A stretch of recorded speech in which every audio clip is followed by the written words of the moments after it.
Well, as the VFL season turns for home, we approach round 12 with open minds, Ed Lower, about the shape of the final 8 in weeks to come.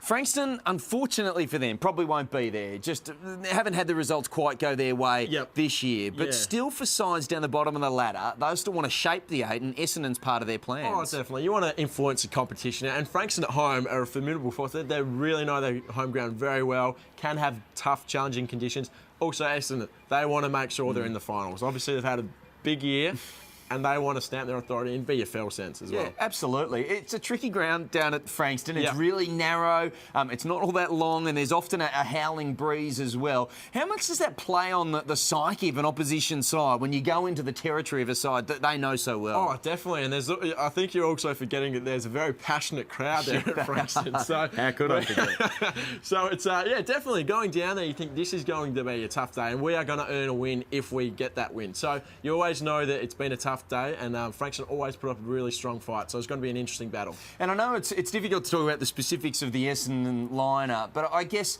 the one thing that they do have, they've got some depth, they've got some solid midfielders. The one thing I worry about with Essendon is they leave too much to too few, and I guess it's a downfall for a lot of football sides. Oh, definitely.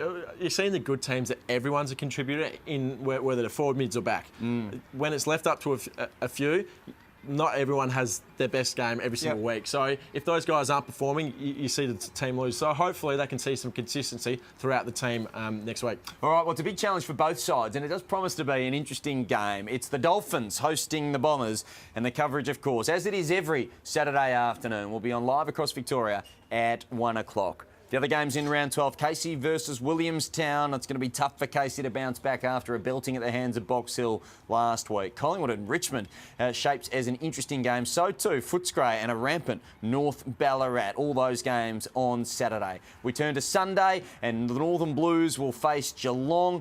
Werribee will start favourites against the Coburg Lions, and Sandringham and Bendigo round out the weekend with that match on Sunday arvo at the Trevor Barker Beach Oval.